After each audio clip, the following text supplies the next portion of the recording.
Syekh Fauzan pernah ditanya, apakah lurus tidaknya manhaj seseorang itu berdampak terhadap surga dan neraka? Artinya gini, apakah manhaj itu berkaitan dengan seseorang itu masuk surga dan neraka?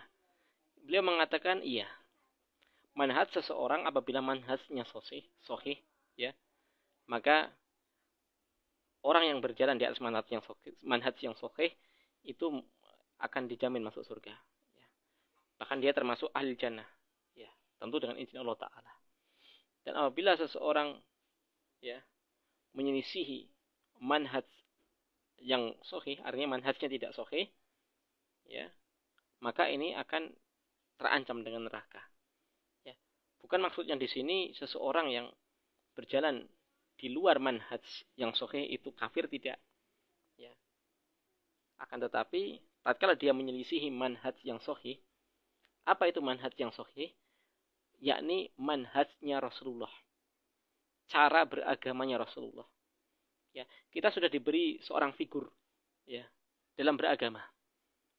Maka orang yang paling mewakili untuk mengamalkan Islam ialah Nabi kita Muhammad SAW. Maka tidak perlu kita melihat kepada selain Nabi. Ya. Siapapun itu orangnya. Kalau orang itu mencocoki Nabi, kita ambil. Siapapun itu ulamanya. Siapapun syekhnya. Kalau seorang ulama itu menyelisihi Nabi, maka maaf, kita tinggalkan dari pendapat atau ucapannya. Ya, maka yang dijadikan patokan ialah cara beragama Nabi. Cara beragama ini yang namanya manhaj. Ya, inilah yang disebut manhaj, cara beragama. Baik itu akidah, akhlak, adab, muamalah, ya, dan selainnya. Ya. Maka seperti hadis tentang 73 golongan. Ya. Yang kata Nabi akan terpecah umat ini, yakni umat Islam, menjadi 73 kelompok. Ya, seluruhnya, yakni 72, masuk neraka seluruhnya. Hanya satu yang selamat. Ya.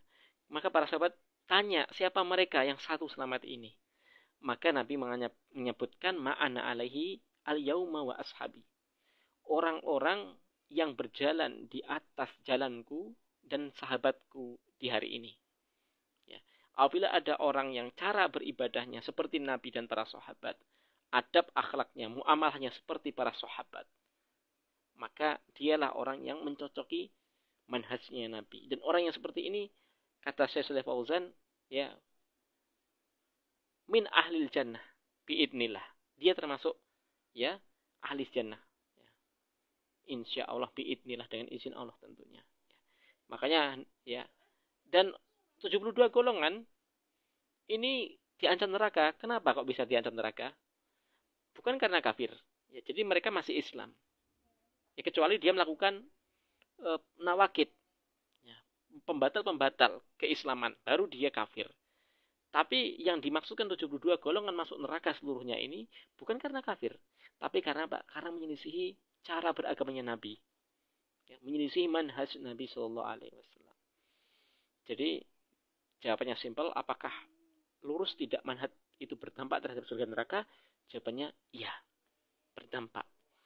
Maka sebagai tugas kita sebagai seorang penuntut ilmu, sebagai seorang yang muslim, rajin-rajinlah membaca tafsir Al-Quran. Rajin-rajinlah membaca hadis-hadis Nabi. Ya, supaya kita tahu bagaimana Nabi berinteraksi dengan Al-Quran. Nabi membawa Al-Quran sebagai petunjuk kita. Dan kita tahu tafsir dari Al-Quran itu sendiri, yakni dari hadis-hadis itu sendiri. Manhaj Nabi, yakni pada hadis-hadis Nabi itu. Bagaimana kita memahami hadis? Tentu dengan penjelasan para ulama yang kompeten. Ya, para ulama yang rasikhul ilm, yang kokoh keilmuannya, lurus akidahnya, dan manhajnya. Ya, subhanallah bihamdika asyhadu an la ilaha illa anta astaghfiruka wa atubu ilaik. Assalamualaikum warahmatullahi wabarakatuh.